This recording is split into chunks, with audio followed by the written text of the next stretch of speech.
Hello everyone, welcome to IPM IAS Academy's daily news highlights.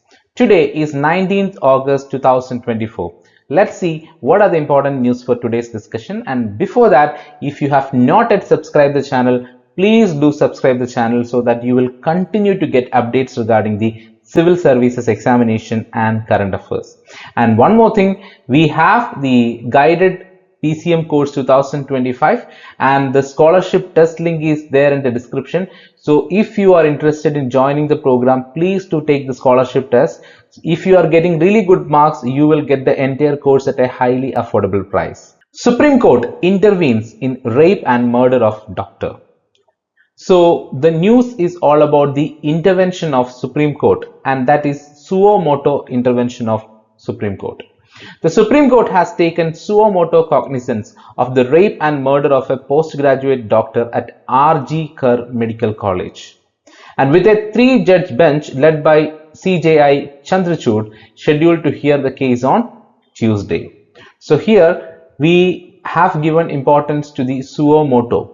So what do you mean by suo motu cognizance? Suo motu cognizance, a Latin term meaning on its own motion, is a unique power vested in the Indian judiciary that allows it to take notice of a matter without receiving a formal petition or complaint. So without getting any kind of formal petition or complaint, the judiciary is taking that action on its own. So that is what is called as the suo motu cognizance. So here in Kolkata, we know the situation that is going on. The violent protests erupted in Kolkata demanding justice for the murdered doctor, with over 70 Padma Award winning doctors urging Prime Minister Modi to prioritize healthcare workers' safety and implement stricter laws to prevent violence against them. The problem is becoming more and more severe. Okay, so the government, the central government and the authorities have to come up with an amicable solution for this, and the culprits, whoever is involved in it, should be punished as early as possible. So that is the reason why Supreme Court itself has taken this case for the hearing. So based on this particular article, you need to understand about the various functions of Supreme Court. So what is the relevance of this suo motu cognizance feature of the Supreme Court, and all those points you need to have an idea. And you should also try to have an idea about what is going on in Kolkata, because it is a law and order issue. It is one of the brutal incidents that happened in the country. So you need to have an idea about what is going on in that area. And one important organization is associated with this, and that is the IMA, Indian Medical Association. So you have to have an idea about Indian Medical Association also. So this particular article is coming in page number 1, General Studies 2, Indian Polity. Malaysian Prime Minister arriving today. Trade strategic ties on agenda. So this particular article is mainly dealing with Indo-Malaysia relationship. So the Malaysian Prime Minister Anwar Ibrahim is visiting India for 3 days, focusing on enhancing trade, strategic ties and people-to-people links with Prime Minister Narendra Modi. So the controversial preacher Zakir Naik's extradition may be discussed but remains uncertain. So the basic agenda behind this visit is the improving the trade relations, strategic relations and people-to-people links. And here they are also mentioning about the problem related to Zakir Naik's extradition. So what do you mean by extradition? So extradition is the process of one authority, like a state, surrendering an alleged criminal to another authority that has the jurisdiction to try the criminal. The surrender usually happens under the terms of the treaty or statute.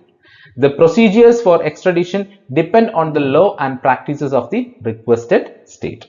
So that is what is called as extradition. So whether they will discuss about the Zakir Naik's extradition or not is unknown, but let's see whether it will happen or not. So based on this article, you need to have an idea about what is the current relationship between India and Malaysia, and please do try to understand the location of Malaysia in the world map. So is it near to India? So where is it located, and how is our strategic relationship? Please have an idea about it. And this particular article is also coming in page number 1, General Studies 2 and International Relations. Army fields tactical assault canine ZAC at bilateral exercise in Sri Lanka. So this article mainly discusses about the bilateral relation between India and Sri Lanka especially the bilateral exercise. Okay, exercise Mitra Shakti. Okay, we are talking about that. The Indian and the Sri Lankan armies are conducting the 10th edition of the exercise Mitra Shakti from August 12 to 25 in Sri Lanka. The Indian Army's K9 unit, including ZAC, a highly trained Belgian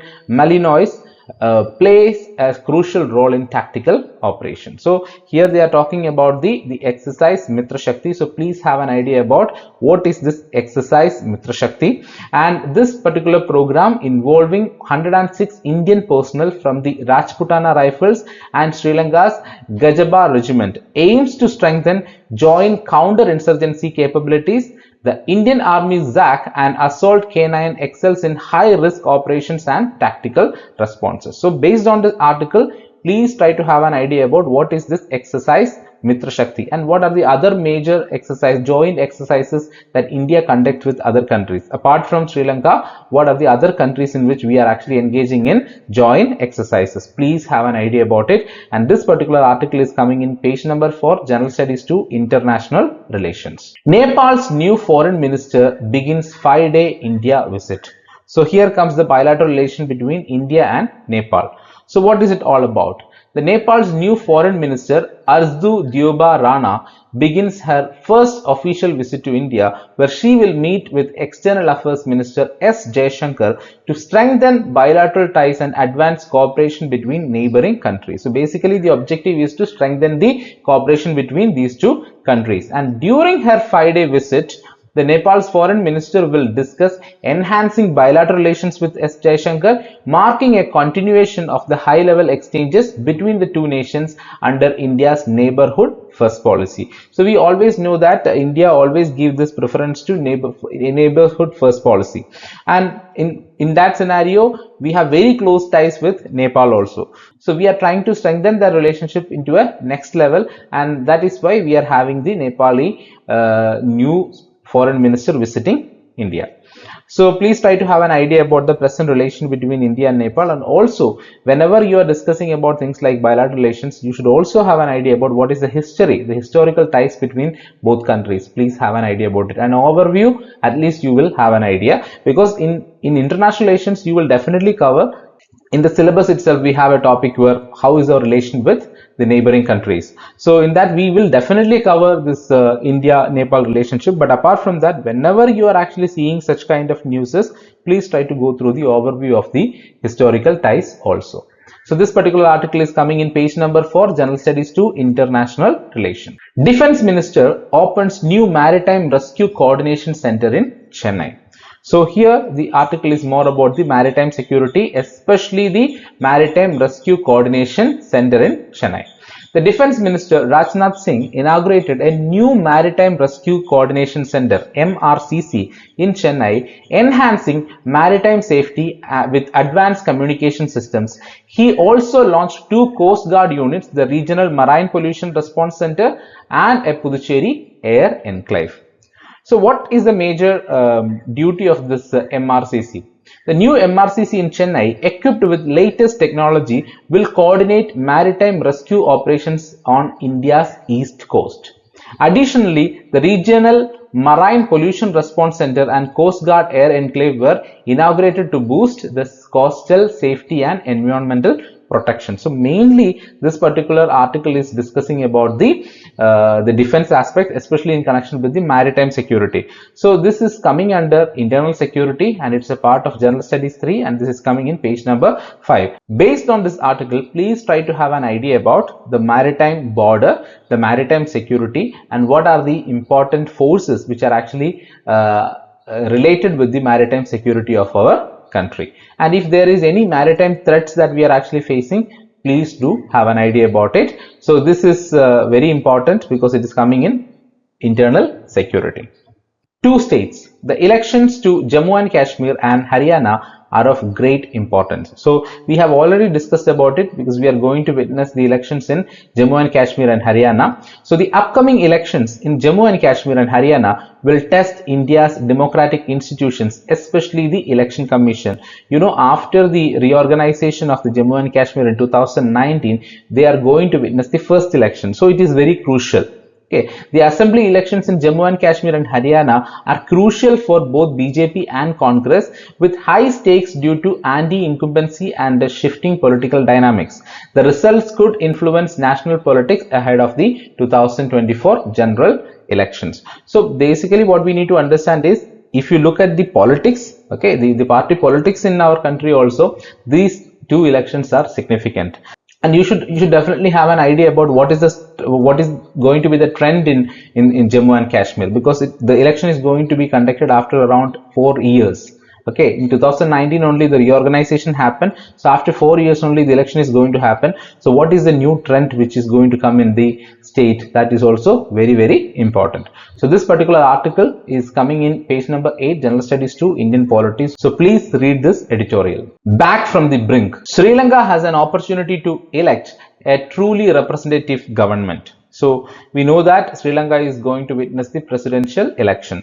So the upcoming presidential election features 39 candidates, including the incumbent Ranil Wickremesinghe and other prominent figures, marking a return of the democratic process after 2022 economic crisis. So Sri Lanka has gone through a economic crisis in the year 2022, which affected the entire country, which affected their economy and also their political dynamics. Okay, the political structure changed, the administration changed, and also the economy has collapsed. So after that, they are going to witness this election. So please have an idea about what is going on in the Sri Lanka. And the election is crucial for restoring political stability and provincial councils.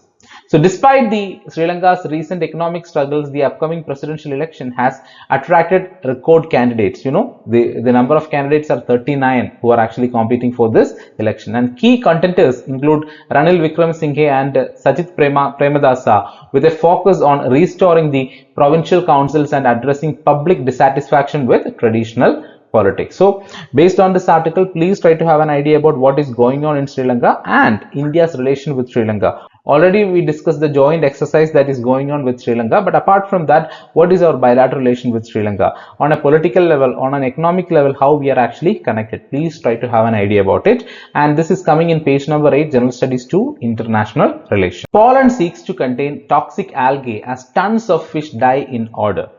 So what is this news all about? So it is an environmental news we can actually see. So this is actually talking about Poland is using hydrogen peroxide to combat toxic golden algae in the Oder River's tributaries, where 77 tons of fish recently died. So that's a huge number, which is actually affecting the biodiversity, the ecosystem in that area. The algae fueled by saline mining discharge remain a critical threat, prompting desalination efforts. To prevent a repeat of the 2022 Oder pollution crisis, Poland has reduced golden algae by 90% using hydrogen peroxide in key waterways. The crisis driven by saline water from mining continues to pose significant environmental risks. So this algae, the golden algae, is actually creating significant environmental risks for the Poland and its authorities. So they have to come up with a technology, they have to come up with an initiative to counter this, and they are already coming up with that. So based on this article, you have to have an idea about what is this golden algae and how it is actually affecting the biodiversity or the environment in that area. So please try to have an idea about it and what are the counter measures they are actually adopting. So please have an idea about it. This particular article is coming in page number 14, General Studies 2, International Relations. UN warns of surging child malnutrition in most parts of conflict-struck Yemen. So this article is mainly focusing on the child malnutrition problem that Yemen is facing. As we all know, Yemen is going through a lot of crises like the conflict, disease outbreaks and economic decline, and in that circumstance only they are facing this child malnutrition also. So it need to be taken care because they are going to be the future of that country. So international intervention should be there in that area to counter this problem. So please read this article and try to understand about the present situation of Yemen and also try to understand the location of Yemen. Okay, always when you are actually dealing with any country, any news related to any country, please try to have an idea about the location of that country also. So apart from all this, in today's newspaper, there are many articles which are actually talking about the migration. So the problems associated with migration, the challenges associated with migration, and why people are actually migrating, all those things are actually covered in today's articles. So please read the articles which are listed in the editorial and try to have an idea about the migration in our country. Okay, so these are the important news that we have to have an idea about in today's newspaper. So I hope this video was helpful for you. If it was helpful for you, please do share it with your friends so that they will also continue to get updates regarding the civil services examination and current affairs. Thank you.